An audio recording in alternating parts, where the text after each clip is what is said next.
দিন হতে আমরা উদ্ধার পেলাম ভাবিকুল হতে। তারপর নিয়ে সাধনা করে পেয়েছি দুর্লভ মানব জনম। শুধু মানব জনম আমরা আগেই পাইনি। ৮০ লক্ষ বার অন্যান্য কুলে জন্ম পেয়েছি, ৮০ লক্ষ বার। মাত্র ৪ লক্ষ বার আমাদের মানব কুলে জন্ম হয়েছে, মাত্র ৪ লক্ষ বার। এই যে আমরা এখন এখানে এসেছি, হাত পেয়েছি, কথা বলার জন্য বদন পেয়েছি, গোবিন্দকে দর্শন করার জন্য দুটি নয়ন পেয়েছি, কিন্তু এই জন্মের আগেও আমরা জন্ম নিয়েছি, মানব কুলে জন্ম পেয়েছি, কিন্তু কখনো হয়েছি বোবা হয়ে, কখনো জন্ম নিয়েছি অন্ধ হয়ে, কখনো জন্ম পেয়েছি ন্যাংরা হয়ে খোড়া হয়ে, কিন্তু এইবার আমরা জন্ম পেয়েছি সুস্থভাবে, একদম সম্পূর্ণরূপে। তাই এই দুর্লভ মানব জন্ম পেয়ে যদি আমাদের এই ভজনযোগ্য দেহটা গৌর গোবিন্দের সেবায় না লাগে, গুরুর চরণে যদি আমরা এই দেহটা সেবায় না লাগাতে পারি, তাহলে মানব জন্মটাই আমাদের বৃথা। তাই আমাদের সময় থাকতে থাকতে সদ্গুরু চরণ আশ্রয় করে সকলে গোবিন্দের পথে আসা উচিত। তাই সকালবেলা আজ প্রভু যখন তার হস্তমুখাদি প্রক্ষালন করে উত্তম আসন পেতে বসেছে, প্রভুর নিকটে আসলেন তার কিছু কৃষ্ণ অনুরাগী ভক্ত। যেমন আপনারা আজ এসেছেন এখানে, সংসারের কত কর্ম কত কাজ ছেড়ে আপনারা এখানে এসেছেন, এই ঠান্ডার মধ্যে কত কষ্ট করে এসেছেন। কেন ঘরে বসে থাকতে পারেন? কারণ প্রভুর জন্য, কৃষ্ণ কথা শোনার জন্য আপনাদেরও প্রাণ কেঁদেছে, তাই আপনারা এসেছেন। ঠিক তেমনি নদিয়াতেও প্রভুর কাছে এলে তার কিছু কৃষ্ণ অনুরাগী ভক্ত এসে কি করেছে, প্রভুর চারপাশে ঘিরে ঘিরে বসেছে। বসে কি করেছে, রে গৌরাঙ্গ বদনা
তো কৃষ্ণ ওই ভালো কৃষ্ণ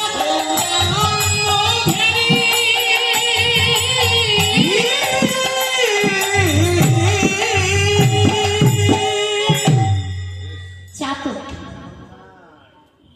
চাতক কি? চাতক হলো একটি পাখি, যে পাখি কিনা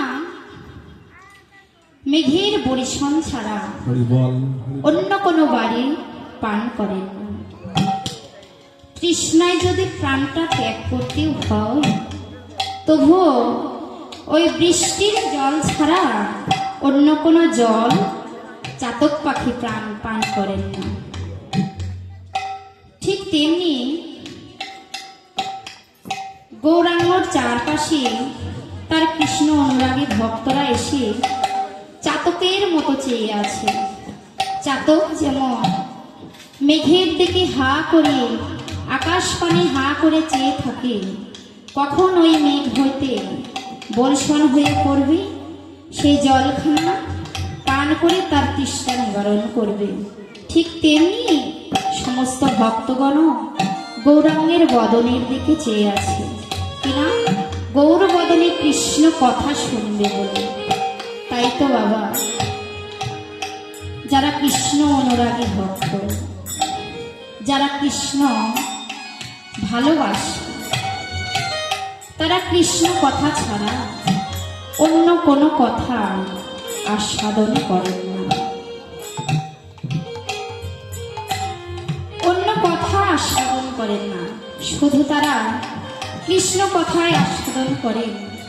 আর যারা কৃষ্ণকে ভালোবাসে তারা ঘরে বসে থাকতেও পারে না, তাদের প্রাণের মাঝে বারবার শুধু একটা কথাই যাবে, সেটা হলো কৃষ্ণ ভক্তের সঙ্গ, সাধুগুরু বৈষ্ণবের সঙ্গ।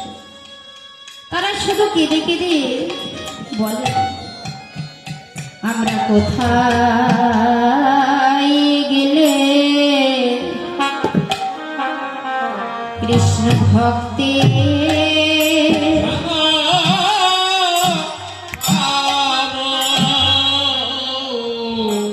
আমরা কোথায়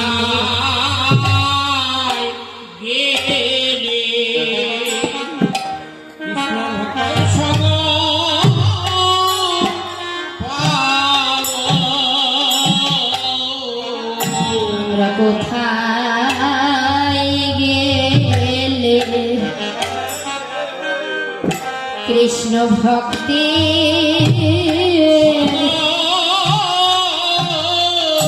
সঙ্গ পাবো।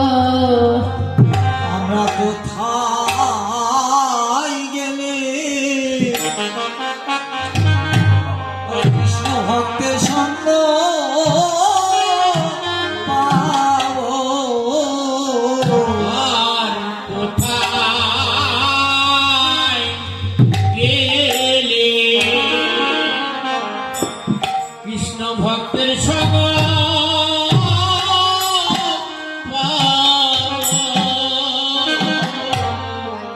আমরা কোথায় গেলে কৃষ্ণ ভক্তের সঙ্গ পাবো। আর দাও দাও ভক্ত চরণে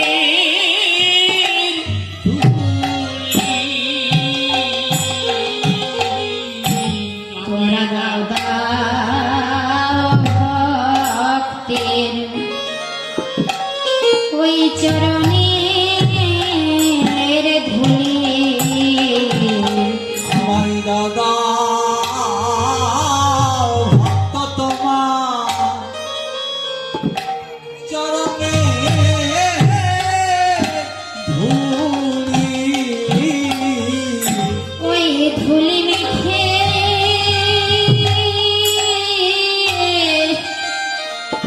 হে জনম ধন্য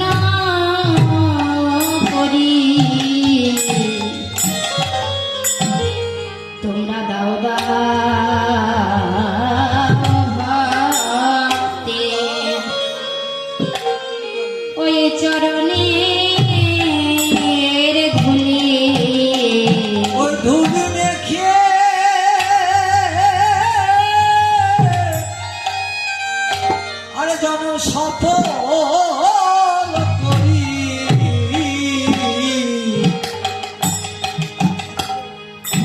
রাজা ভক্ত তোমার চরণে ধুলি আমার সঙ্গ ছাড়া করিস না রে, আমার সঙ্গ সারা মাই করো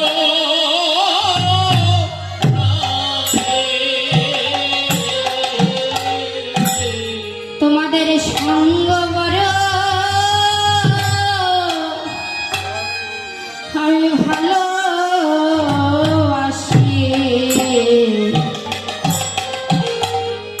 আমার সঙ্গ ছাড়া তোমরা করো না হে, তোমাদের সঙ্গ বড় আরে ভালোবাসি,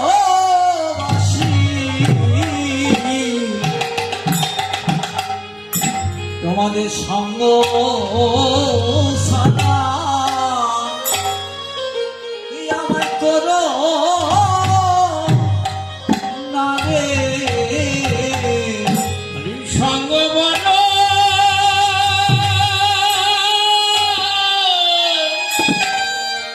ভালো বাসি সঙ্গ সারা করো না রে তোমাদের সঙ্গ বড় আমি ভালোবাসি, শুধু এ জন্মে নয় প্রতি জন্মে জন্মে জন্মে না জন্মে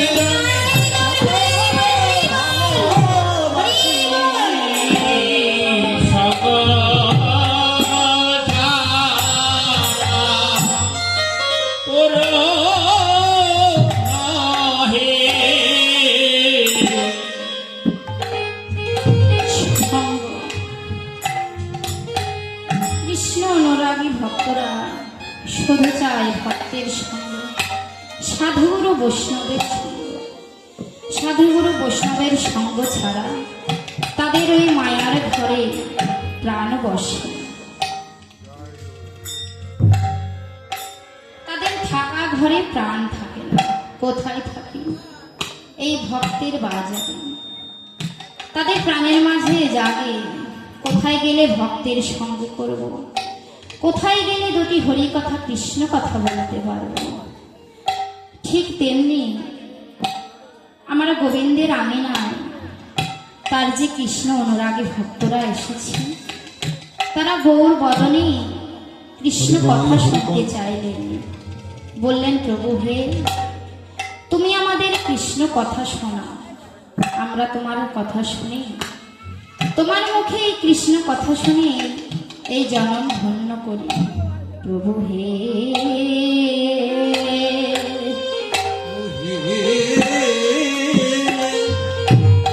আমাদের ভজন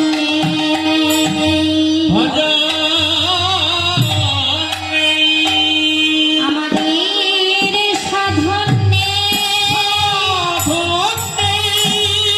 আমাদের লৌহনে আসক্তিও নেই। আমরা অনিত্য করি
দিন কাটে অর্থ উপার জনে পরিবার পোষণে রোশনী আমাদের রাত কাটে সুখ নিদ্রায় করো বিলাসে আমাদের কথাটা শুনতে চাই না মধুর হরিনাম রসনাটা বলে না ভুলেও হরিনাম কৃষ্ণ নাম আমাদের মস্তক চাই না প্রভুর চরণে নিজ হতে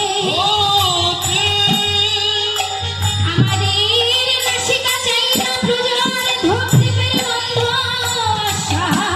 সাধিতে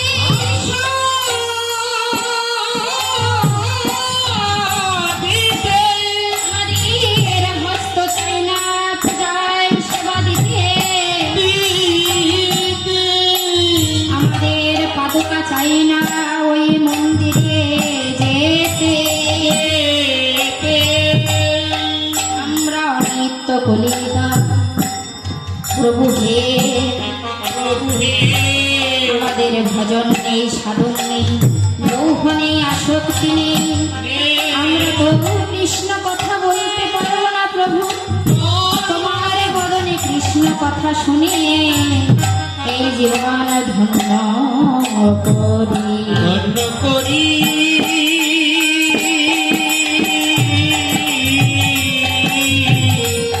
ধন্য করি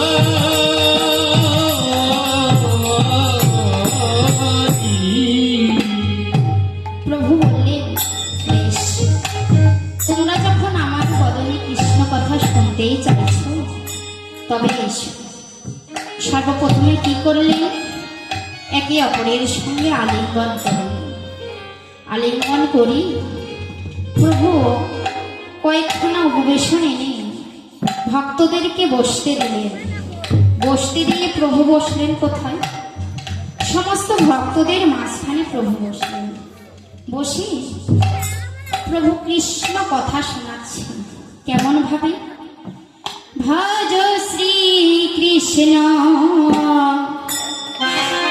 কহ শ্রী কৃষ্ণ লহ শ্রী কৃষ্ণের নাম রে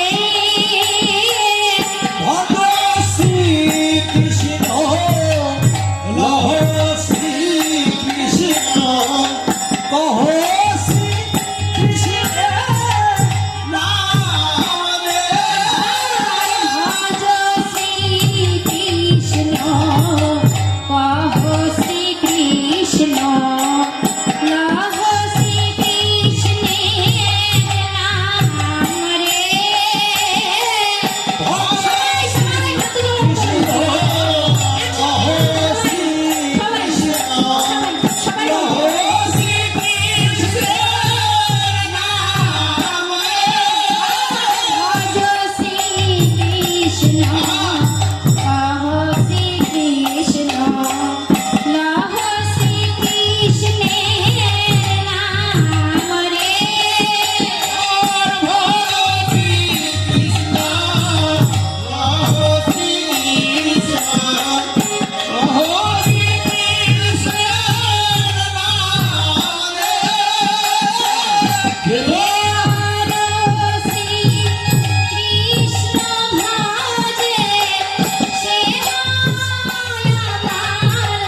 সমস্ত ভক্তদের হরি কথা কৃষ্ণ কথা শোনাতে লাগলেন। অদূরে দাঁড়িয়ে বৈষ্ণব ভজন কর্তা গৌর বদনে কৃষ্ণ নাম শুনবেন বলে বড় আক্ষেপ করে বলছেন, শ্রীকৃষ্ণ চরিত গীত শূন্য সাবে কৃষ্ণ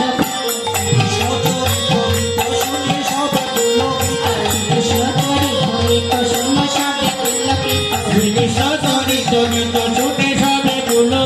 বঞ্চিত হইল কৃষ্ণ বঞ্চিত হইল কৃষ্ণ বঞ্চিত হইল কৃষ্ণ বঞ্চিত হইল কৃষ্ণ আমার ভাগ্যে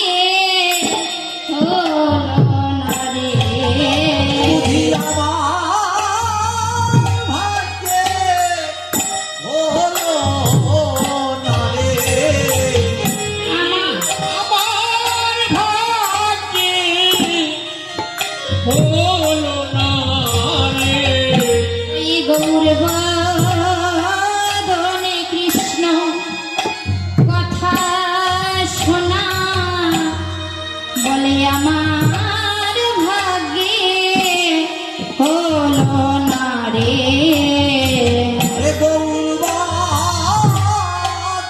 কৃষ্ণ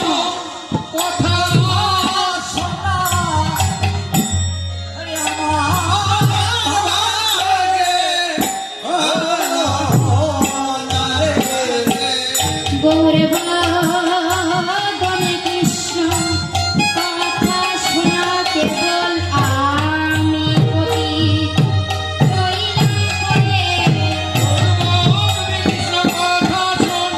আমি কবি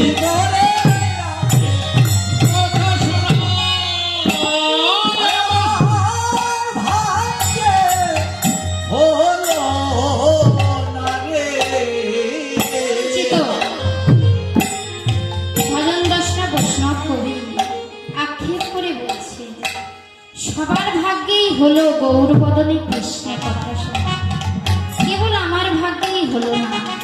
আমি পতি, আমি পামর, তাই আমি এখনো পড়ে রয়েছি। কেন? তপ্তপ বললেন কেন? বললেন আমি লই নাই লই না লই নাই লই না এই গুরু বৈষ্ণব পদে আশ্রয় লই না শ্রী গুরু বৈষ্ণব পদে আশ্রয় লই না শ্রী গুরু বৈষ্ণব পদে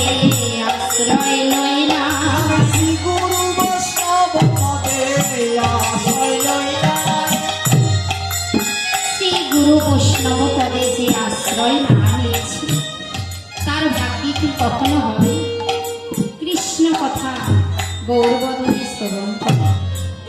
গৌরবদনে শোনা কি তার ভাগ্যে কখনো হবে? তাই বৈষ্ণব কবি আক্ষেপ করে বলছে আমার ভাগ্যে হলো না। ওদিকে মহাজন বলছে কি করে হবে? আগে শ্রী গুরুচরণ আশ্রয় করো, তারপরে তোমার ভজনের পথ আপনা আপনি খুলে যাবে।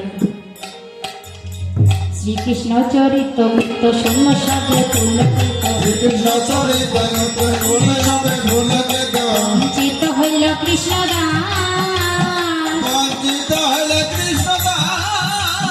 বঞ্চিত হইল কৃষ্ণ